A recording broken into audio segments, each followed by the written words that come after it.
नमस्कार दोस्तों, स्वागत है आप सभी का हमारे YouTube channel NDA new defence faculty में। तो मैं शरद कुमार आपके लिए फिर से लेकर आया हूँ आज एनडीए की क्लास। तो जो किसके लिए एग्जाम्पल है, किसके लिए इम्पोर्टेंट है, वो इम्पोर्टेंट है हमारा एनडीए के लिए, और जो हमारा यूपीएससी प्रीलिम्स एग्जामिनेशन होता है उनके लिए बहुत ज्यादा इम्पोर्टेंट है। तो हमारा जो टॉपिक चल रहा था कल, आज हमारा लेक्चर 2 है, ये एमसीक्यू है।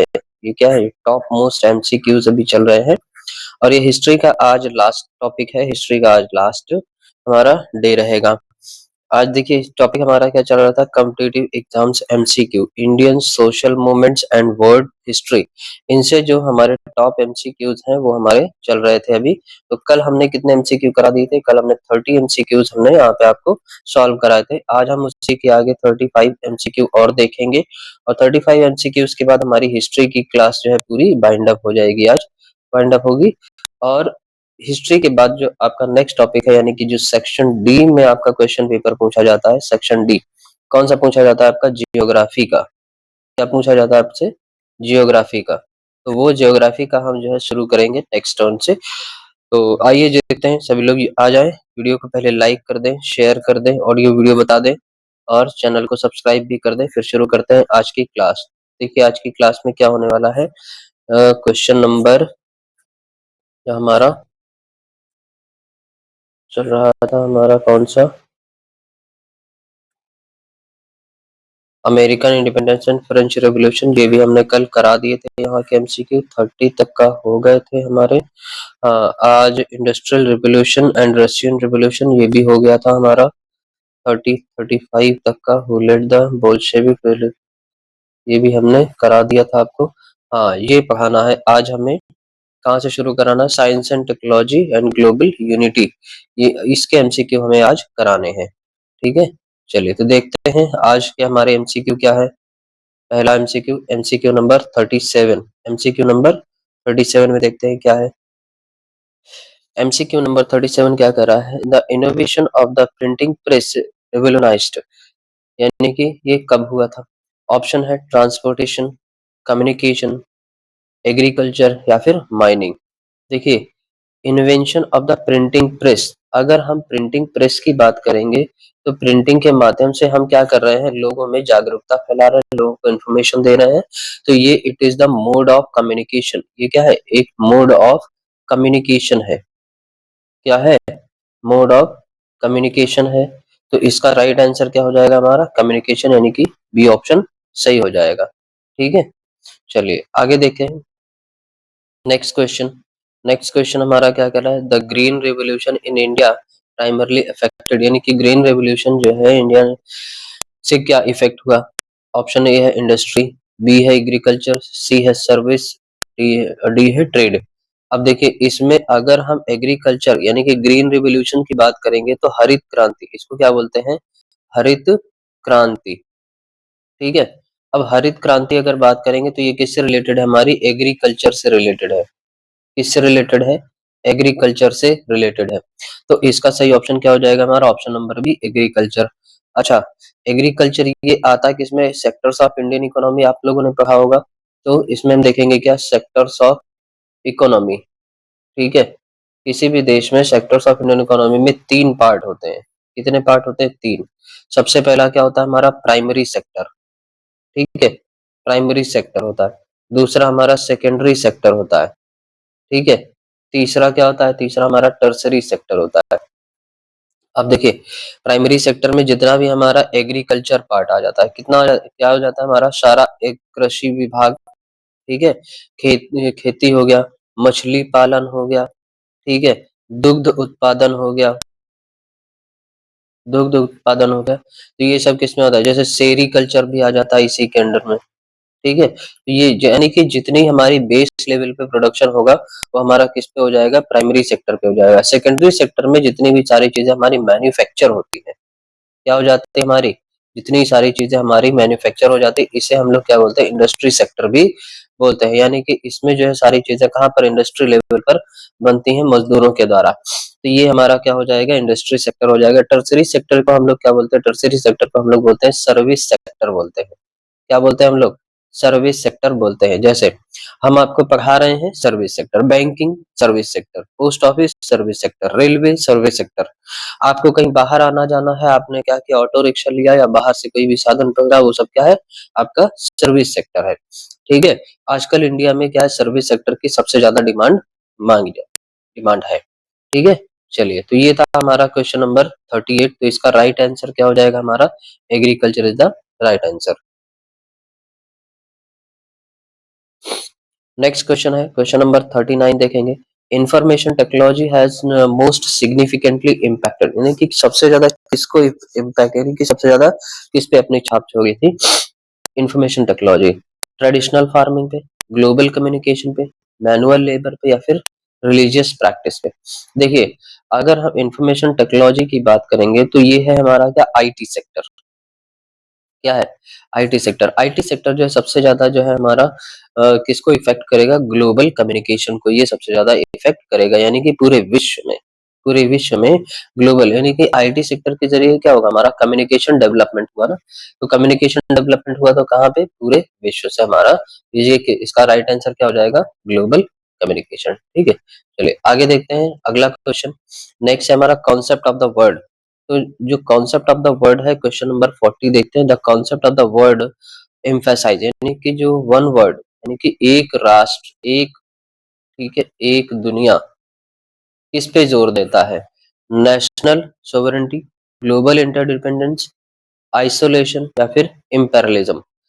देखिए, इसका सही ऑप्शन क्या हो जाएगा, ग्लोबल इंडिपेंडेंस, इंटरडिपेंडेंस। देखिए, ग्लोबल इंटरडिपेंडेंस मतलब एक दूसरे पर कोई सभी राष्ट्र, जितने भी देश हैं, सभी राष्ट्र क्या है, एक दूसरे पर निर्भर है। ठीक है, क्या है, एक दूसरे पर निर्भर है। क्यों, क्योंकि हर जगह ज्योग्राफिकल कंडीशन क्या है, अलग अलग है। हर देश की ज्योग्राफिकल कंडीशन क्या है, अलग अलग है। तो जब ज्योग्राफिकल कंडीशन अलग अलग है तो उन वहां पर जो है हर एक चीज क्या है, रिसोर्सेज भी अलग अलग पाए जाते हैं। जब रिसोर्सेज भी अलग अलग पाए जाते हैं तो वहां पर क्या पाया जाएगा, अलग अलग तरह के खनिज पदार्थ पाए जाएंगे, अलग अलग अलग तरह की क्या होगी, कृषि होगी। तो अब उन्हें अगर किसी चीज की जरूरत होगी तो अपनी भी चीजें क्या होगी, किसी को देनी पड़ेंगी। तो ये क्या हो जाएगा, हमारा एक तरह से बार्टर सिस्टम हो जाएगा। ठीक है, तो इसलिए कहा जाता है कि the concept of one word, यानी कि हम लोगों को एक मिलकर रहना चाहिए। ये किस पे निर्भर करता है, ये किस पे जोर देता है, हमारा ग्लोबल इंटरडिपेंडेंस पे जोर देता है। ठीक है, चलिए अगला क्वेश्चन देखेंगे, question number 42। Question number 42, globalization is closely related to. देखो, ग्लोबलाइजेशन क्या होता है हमारा, ऑप्शन नंबर ए है नेशनलिज्म, बी है वन वर्ड कॉन्सेप्ट, सी है रीजियनिज्म, ठीक है, डी है प्रोटेक्टोरिज्म। देखो, अब इसका वन वर्ड कॉन्सेप्ट में क्या कह रहा है, वन वर्ड कॉन्सेप्ट ग्लोबलाइजेशन। अच्छा, ग्लोबलाइजेशन का मतलब क्या होता है, वैश्वीकरण। ठीक है, वैश्वीकरण। अच्छा, वैश्वीकरण का मतलब क्या होता है, वैश्वीकरण का मतलब होता है एक देश की अर्थव्यवस्था को, एक देश की अर्थव्यवस्था को दूसरे देश की अर्थव्यवस्था से जोड़ देना। ठीक है, क्या कहलाता है हमारा, वैश्वीकरण कहलाता है, ग्लोबलाइजेशन। तो इसमें क्या हो जाएगा, वन वर्ड कॉन्सेप्ट इसका राइट आंसर हो जाएगा। जब एक देश की अर्थव्यवस्था को किसी दूसरे देश की अर्थव्यवस्था से जोड़ा जाता है तो इसमें क्या हो जाएगा, वन वर्ड कॉन्सेप्ट यहाँ पे लागू होता है। ठीक है, चलिए आगे देखेंगे अगला क्वेश्चन क्या कर रहा है। Next question number 42।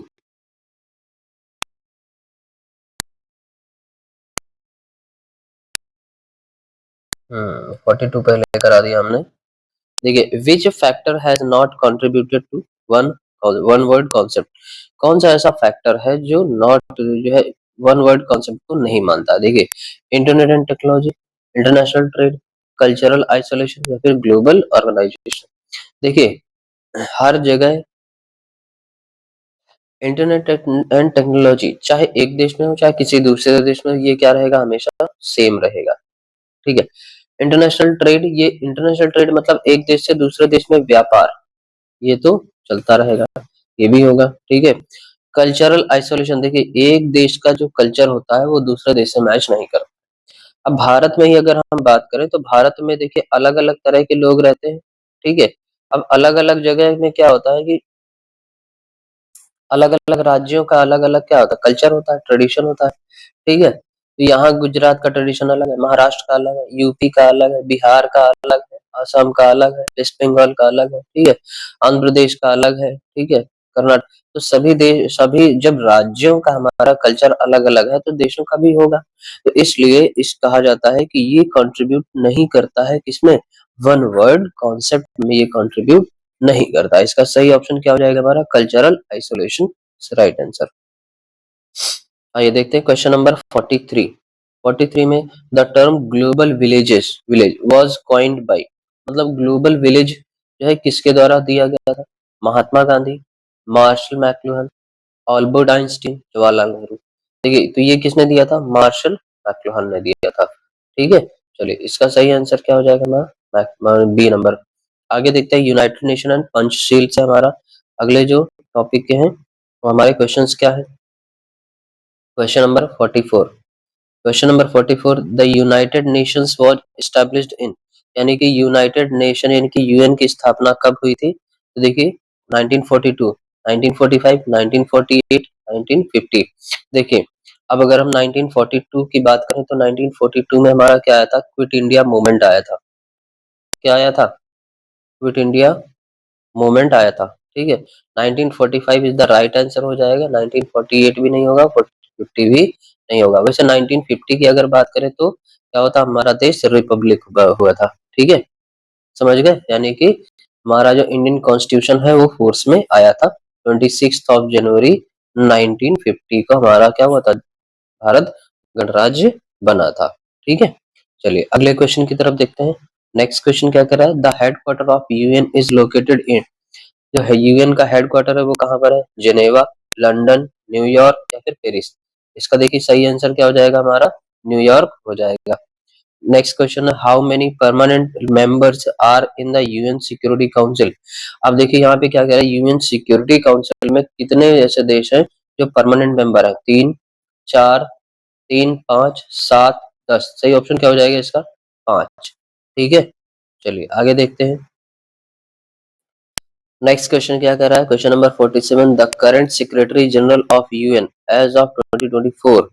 देखिए 2024 से अभी तक का कौन है?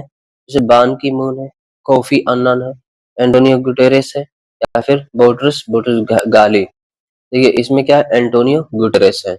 ठीक है, चलिए बात करते हैं एंटोनियो गुटेरेस के बारे में। तो ये जो है अगर हम देखें तो इनकी कंट्री कौन है? इनकी कंट्री कौन है? ये पोर्चुगीज है। ठीक है, कहाँ से? पोर्चुगाल से बिलोंग करते हैं। अब ये जो है ये कब इनका इलेक्शन कब हुआ था? देखिए अब हम बात करते हैं, देखिए यहाँ पे पोर्चुगीज से ये बिलोंग करते हैं। इसके बाद में ये अपॉइंट कब हुए थे? ये जो है ये अपॉइंट कब हुए थे? 1 जनवरी 2017 को ये अपॉइंट हुए थे। और ये कब जाके खत्म होगा इनका कार्यकाल? 31 दिसंबर 2026 को इनका कार्यकाल क्या होगा? खत्म होगा। इसके बाद में फिर से क्या होंगे? री इलेक्शन होंगे। अगर री इलेक्शन होंगे तो यहाँ पर क्या इनको चुना जाएगा या फिर किसी दूसरे को चुना जाएगा। ठीक है, जैसा इन्होंने काम किया होगा उसके हिसाब से इनका टेन्योर रहेगा। ठीक है, ये क्या है? ये हमारे 9th सेक्रेटरी जनरल है। ये कौन है? कौन से नंबर के हैं? 9th सेक्रेटरी जनरल है। आगे देखेंगे। अच्छा अभी हमने आपको ये बताया था हाउ मेनी परमानेंट मेंबर। तो परमानेंट मेंबर इसमें देखो सबसे इसमें है कौन है? चाइना है, यूके है, यूएसए है और फ्रांस है। ठीक है, रशिया है। क्या है? रशिया है। ठीक है, ये 5 मेंबर क्या है इसके? परमानेंट मेंबर है। अगले क्वेश्चन की तरफ बढ़ते हैं। Question number 48 the international court of justice ICJ located in कहाँ पर है? जिनेवा, द हेग, वियना या फिर ब्रुसेल्स। ये कहाँ पर है? द हेग में है। ठीक है, इसका सही ऑप्शन क्या हो जाएगा हमारा? द हेग में है। अब देखिए बात करते हैं जिनेवा की। किसकी बात करते हैं हम लोग? जिनेवा की। सबसे पहले देखो यहाँ पे हेडक्वार्टर किसका है? यूएनओजी। यूएनओजी क्या है? United nation office of office of Geneva, ठीक है, इसका हेडक्वार्टर है। अगला किसका है? WHO, ठीक है, WHO मतलब वर्ल्ड हेल्थ ऑर्गेनाइजेशन का यहाँ पे हेडक्वार्टर है। फिर ILO का है, ILO मतलब इंटरनेशनल लेबर ऑर्गेनाइजेशन, क्या है यहाँ पे? इंटरनेशनल लेबर ऑर्गेनाइजेशन का यहाँ पर क्या है? हेडक्वार्टर है। अगला है WTO, ठीक है, WTO का भी हेडक्वार्टर यहाँ पर किसमें है? जेनेवा में है, ठीक है। इसके बाद में अगला क्या है? ICRC, क्या है? ICRC, ICRC का मतलब क्या होता है? ICRC मतलब international committee of red cross, ठीक है, ICRC international committee of red cross, ठीक है। रेड क्रॉस का भी हेडक्वार्टर कहाँ पे है? जेनेवा में है। इसके बाद में UNHRC, UNHRC मतलब United nation human rights council, क्या है ये? ह्यूमन राइट्स काउंसिल, ठीक है। ह्यूमन राइट्स काउंसिल का हेडक्वार्टर भी कहाँ पे है? जेनेवा में है। अगला है WIPO, WIPO मतलब वर्ल्ड इंटेलेक्चुअल प्रॉपर्टी ऑर्गेनाइजेशन, ठीक है, वर्ल्ड इंटेलेक्चुअल प्रॉपर्टी ऑर्गेनाइजेशन, इसका भी हेडक्वार्टर कहाँ पर है? हमारा जेनेवा में ही है। ICJ हेडक्वार्टर, ठीक है, यहाँ पे द हेग में। वियना, वियना किसकी कैपिटल है? ऑस्ट्रिया की कैपिटल है। वियना किसकी कैपिटल है? ऑस्ट्रिया की कैपिटल है। ब्रुसेल्स किसकी है? ठीक है, यहाँ पे आप देख लीजिए। आगे जो है नेक्स्ट क्वेश्चन की तरफ बढ़ते हैं। पंचशील, नेक्स्ट जो है हमारे किसे पंचशील से? पंचशील यानी कि question number 49, Panchsheel principle were sign between India and, यानी कि पंचशील प्रिंसिपल जो है किसके बीच में साइन किए गए थे? इंडिया और देखिए पाकिस्तान, चाइना, नेपाल, श्रीलंका, किसके साथ साइन किए गए थे? चाइना के साथ, ठीक है। राइट आंसर क्या हो जाएगा वहाँ? China. How many principles are there in Panchsheel, Panchsheel में कितने नियम होते हैं ये आपको बताना है। क्वेश्चन नंबर 51, 3, 4, 5, 7, इसमें कितने? देखिए यहाँ पर क्या कह रहा है? पंचशील, पंचशील का मतलब क्या होता है? पांच, तो इसमें कितने हो जाएंगे हमारे? 5, यानी कि ऑप्शन नंबर सी 5 हो जाएंगे। नेक्स्ट क्वेश्चन हमारा क्या कह रहा है? नेक्स्ट क्वेश्चन है Panchsheel was sign in which year, Panchsheel was sign in which year, यानी कि पंचशील जो है किस साल में साइन किए गए थे? 1947, 1950, 1954 या फिर 1962? सही आंसर क्या हो जाएगा? 1954 में ये साइन किए गए थे। अगला क्वेश्चन है which is not a Panchsheel principle, कोई एक, कौन सा एक जो है पंचशील प्रिंसिपल नहीं है? Mutual respect, non aggression, military alliance या फिर पीसफुल कंसिस्टेंस। देखिए तो इसका सही ऑप्शन क्या हो जाएगा? मिलिट्री अलायंस जो है ये ऑप्शन सही हो जाएगा। आगे देखेंगे अगला question, democracy, communalism and India global role, ठीक है। क्वेश्चन नंबर 53, क्वेश्चन नंबर 53 हमारा क्या कर रहा है? डेमोक्रेसी मीन्स रूल बाय, अब देखो डेमोक्रेसी का मतलब क्या होता है? रूल किसके द्वारा किया जाता है? By a king, by people, military या फिर प्रीस्ट। यहाँ पे सही ऑप्शन क्या हो जाएगा? बाय पीपुल, ठीक है। डेमोक्रेसी, डेमोक्रेसी में क्या कहा जाता है? By the people, for the people, ठीक है, ये होता है। अगला क्वेश्चन देखेंगे क्वेश्चन नंबर 56, क्वेश्चन नंबर 56 देखेंगे। क्वेश्चन नंबर 56 कह रहा है सोशलिज्म एम्फेसाइज, यानी कि सोशलिज्म समाजवाद किस पे जोर देता है? प्राइवेट ओनरशिप पे, सोशल ओनरशिप पे, इंडिविजुअल वेल्थ पे या फिर मोनार्की पे? तो ये किस पे? सोशल ओनरशिप पे, ठीक है। यानी कि ये क्या है? ये देता है हमारा सोशल। अब देखिए यहाँ पे कह ही रहा है सोशल एम्फेसाइज सोशलिज्म, ठीक है, किस पे? सामाजिकता पे। अगला क्वेश्चन है question number 59, in a communist state all property is, यानी कि कम्युनिस्ट स्टेट में सारी प्रॉपर्टी किसकी होगी? Privately owned, state owned, church owned या फिर फॉरेन ओन्ड? इसका सही ऑप्शन क्या हो जाएगा? स्टेट ओन्ड, यानी कि वो जहाँ पे वो हमारे क्या है कम्युनिटी या फिर कोई भी जो हमारा समुदाय है वहां पे उसी का ही राज चलेगा, उसी की प्रॉपर्टी वहां पर होगी। क्वेश्चन नंबर 54 देखेंगे। क्वेश्चन नंबर 54 क्या करा? India is which type of democracy, India जो है इंडिया में किस तरह की डेमोक्रेसी पाई जाती है? डायरेक्ट, रिप्रेजेंटेटिव, प्रेसिडेंशियल या फिर मोनार्कियल? ठीक है, मोनार्कियल नहीं है यहाँ पे, यानी कि यहाँ पे राजा का बेटा राजा नहीं बनेगा, ठीक है, राजा का बेटा राजा नहीं बनेगा, समझ गए? डायरेक्ट नहीं है, यहाँ पे क्या है, रिप्रेजेंटेटिव है। लोग क्या करते हैं, रिप्रेजेंट करते हैं, पार्टी को रिप्रेजेंट करते हैं ना, एक दूसरी पार्टी से बिलोंग करते हैं, फिर अपने अपने चुनाव चिन्ह होते हैं, तो इसे क्या बोलते हैं हम लोग, रिप्रेजेंटेटिव है। अगला क्वेश्चन है 58, India adopted a socialist pattern of society in, यानी कि इस इंडिया ने कब जो है सोशलिस्ट पैटर्न ऑफ सोसाइटी को अडॉप्ट किया था, 1947, 50, 1955 या फिर 1976? सही ऑप्शन क्या हो जाएगा हमारा, 1976। 1976 में ही क्या हुआ था हमारा, constitution amendment act, CAA.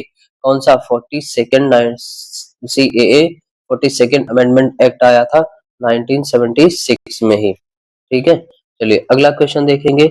Free and fair elections are essential for, यानी कि फ्री एंड फेयर इलेक्शन जो है बहुत ज्यादा जरूरी है, किसके लिए जरूरी है, डिक्टेटरशिप के लिए नहीं, मोनार्की के लिए नहीं, डेमोक्रेसी और थ्योरोक्रेसी, ये भी नहीं है, मोनार्की भी नहीं है, डिक्टेटरशिप, तानाशाही तो बिल्कुल भी चलती ही नहीं है। ठीक है, तो ये क्या हो जाएगा, इसका सही option democracy the right answer. अगला है Karl Marx is associated with, Karl Marx जो है किसके साथ एसोसिएटेड, डेमोक्रेसी, कम्युनिज्म, फासिज्म या फिर लिबरलिज्म? इसका सही ऑप्शन क्या हो जाएगा, कम्युनिज्म, यानी कि वो कम्युनिटी समुदायवाद पे सबसे ज्यादा जोर देता था। अगला क्वेश्चन की तरफ बढ़ते हैं, नेक्स्ट क्वेश्चन, क्वेश्चन नंबर 57 क्या कह रहा है, which country is considered the birth place of modern isolation, मतलब ये किसे माना जाता है birth place of modern isolation, modern socialism? USA, Britain, France या फिर रशिया? सही ऑप्शन क्या हो जाएगा, फ्रांस। ठीक है, अब यहाँ पे फ्रांस से हम याद करेंगे 14 जुलाई 1789।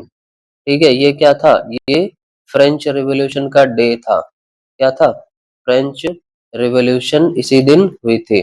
कहाँ पर हुई थी, बास्टील जिले में, बेस्टाइल जिसे कहा जाता है जिला। ठीक है, वहां पे जो किंग था, किंग कौन था, किंग था हमारा लुई 16 था वहां का किंग। क्वीन कौन थी, क्वीन कौन थी, मारिया एंतोइनेट, मारिया एंतोइनेट वहां की राजकुमारी थी। ठीक है, तो ये कब हुई थी, 14 जुलाई 1789 को ये क्रांति हुई थी। मारिया एंटोनेट कौन से देश से बिलोंग करती थी, ये ऑस्ट्रिया से बिलोंग करती थी। इससे ऑस्ट्रिया से, ऑस्ट्रिया की कैपिटल क्या है, वियना है। ठीक है, चलिए आगे देखेंगे, अगला क्वेश्चन क्या कह रहा है, the book Das Kapital was written by, यानी कि दास कैपिटल बुक जो है किसने लिखी थी, Adam Smith, Karl Marx, Lenin या फिर मियो जेडोंग? सही ऑप्शन क्या हो जाएगा, कार्ल मार्क्स। ठीक है, अच्छा एडम स्मिथ ये क्या है, ये बहुत बड़े इकोनॉमिस्ट थे। क्या थे, इकोनॉमिस्ट। इन्होंने दो पुस्तकें लिखी, एक है हमारी कौन सी, मैक्रो इकोनॉमी, मैक्रो इकोनॉमी, दूसरा है माइक्रो इकोनॉमी। ठीक है, इन्होंने ये दो पुस्तकें लिखी थी, जिन्हें हम आज पढ़ते हैं यूपीएससी के लिए। ठीक है, यूपीएससी स्पेशल में हमें दोनों ये सारी चीजें पढ़नी होती हैं, समझ गए। चलिए आगे देखते हैं, क्वेश्चन नंबर 62। ठीक है, क्वेश्चन नंबर 62 हमारा क्या कह रहा है, India is founding member of, India जो है फाउंडिंग मेंबर, इंडिया किसका मेंबर है, नाटो का, आसियान का, नॉन अलाइंग मूवमेंट या फिर यूरोपियन यूनियन? इसका सही ऑप्शन क्या हो जाएगा, नॉन अलाइंग मूवमेंट का ये इंडिया मेंबर है। Question number 63, India's foreign policy is based on, India की फॉरेन पॉलिसी जो है किस पे बेस्ड है, military expansion, non aligned and peace पे, कॉलोनियल एम्बिशंस या फिर आइसोलेशन पे? सही ऑप्शन क्या हो जाएगा, नॉन अलाइनमेंट एंड पीस। देखिए ये मेंबर किसका है, नॉन अलाइनमेंट मूवमेंट का है, तो इसका आंसर क्या हो जाएगा, नॉन अलाइनमेंट एंड प्रोसेस का। ठीक है, पीस का हो जाएगा। अगला क्वेश्चन क्या कर रहा है, क्वेश्चन नंबर 64, क्वेश्चन नंबर 64 क्या कर रहा है, India is the world largest क्या है, इकोनॉमिक, कंट्री, डेमोक्रेसी या फिर मिलिट्री पावर? सही ऑप्शन क्या है, democracy, India is the largest democracy of the world, Bharat में सबसे बड़ी लोकतंत्र व्यवस्था पाई जाती है पूरे विश्व में। क्यों, क्योंकि इसका जो कॉन्स्टिट्यूशन है, इसका जो कॉन्स्टिट्यूशन है क्या है, लार्जेस्ट रिटन कॉन्स्टिट्यूशन है। ठीक है, largest written constitution in the world है। ठीक, क्वेश्चन नंबर 65 हमारा क्या कर रहा है, which Indian leader was instrumental in forming NAM, NAM के नाम से किसे बनाया, इंदिरा गांधी, जवाहरलाल नेहरू, राजीव गांधी या फिर लाल बहादुर शास्त्री? सही ऑप्शन क्या हो जाएगा, जवाहरलाल नेहरू। ठीक है, जेएल नेहरू। इनका बर्थ अगर हम बात करें तो ये कब पैदा हुए थे? 14 नवंबर 1889 को पैदा हुए थे ये, ठीक है। और इन्हीं के नाम पे ही क्या मनाया जाता है? Children's day. क्या मनाया जाता है भारत में? चिल्ड्रंस डे मनाया जाता है। कब? 14 नवंबर को एवरी ईयर, ठीक है। अब देखिए अगर हम इनकी बात करें तो ये आईएनसी में इन्होंने 1929 में एक कांग्रेस समिट की थी, ठीक है। कांग्रेस समिट की थी, कहाँ पर की थी? हमारे लाहौर में की थी। कहाँ पर की थी? लाहौर में। यहाँ पर ही इन्होंने क्या मांगा था? पूर्ण स्वराज की मांग की थी। किसकी मांग की थी? पूर्ण स्वराज की मांग इन्होंने की थी, जवाहरलाल नेहरू ने, ठीक है। चलिए, तो ये था हमारा आज का सेशन। अब यहाँ पे कुछ एग्जाम टिप्स हम लोग देख लेते हैं। एग्जाम टिप में क्या कह रहा है? These 65 questions cover all 19 topics comprehensively. Practice answering these multiple times, focusing and understanding the context and reasoning behind the each answer. Topics like Panchsheel, UN structure, political ideology, and revolutionary movements are frequently tested in competitive exams. Make note cards of dates, names, and key concept of quick revision. तो ये आपको करना है, ठीक है। तो ये आपको जो है करना है। बाकी आपको नेक्स्ट टर्न पे हम फिर से शुरू करेंगे। अब आपकी नेक्स्ट टर्न पे हमारी जो क्लास होगी वो कौन सी शुरू होगी? नेक्स्ट टर्न पे हमारी जो क्लास शुरू होगी वो शुरू होने वाली है हमारी जियोग्राफी की। किसकी शुरू होगी? हमारी जियोग्राफी की। बहुत अच्छी तरह से पढ़ेंगे। उसमें भी सबसे पहले हम आपको क्या पढ़ाएंगे? थ्योरी पढ़ाएंगे, इसके बाद में एमसीक्यूज भी पढ़ाएंगे। थ्योरी और एमसीक्यूज दोनों रहेंगे। और स्पेशल फॉर किसके लिए स्पेशल है? देखिए इस यहाँ पर कोई भी खिचड़ी नहीं पकेगी। खिचड़ी जैसे यूपी पुलिस भी पढ़ा रहे हैं, कांस्टेबल भी पढ़ा रहे हैं, जीएस भी पढ़ा रहे हैं, सब नहीं। यहाँ पर हम केवल जीएस कवर कराएंगे। किसके लिए? सिर्फ और सिर्फ एनडीए और यूपीएससी एग्जाम्स के लिए, ठीक है। और बहुत जल्द हम आपके लिए यूपीएससी स्पेशल में आंसर राइटिंग प्रोग्राम जो होता है ना, जैसे ज्योग्राफी, ज्योग्राफी में एक बुक आती सविंदर सिंह की। कौन सी आती? सविंदर सिंह की, ठीक है। फिजिकल ज्योग्राफी, माजिद हुसैन, ये सारी, और हिस्ट्री में स्पेक्ट्रम, ये सारी किताबें जो है यहाँ पर हम जल्द से जल्द लेकर आने वाले हैं, ठीक है। तो बने रहिएगा। बाकी हमारे चैनल को क्या करेंगे? लाइक करेंगे, शेयर करेंगे एंड सब्सक्राइब करेंगे। नेक्स्ट टाइम पे फिर से हम शुरू करेंगे ज्योग्राफी की क्लास, अब हम लेकर आएंगे। Thank you class, bye bye, take care.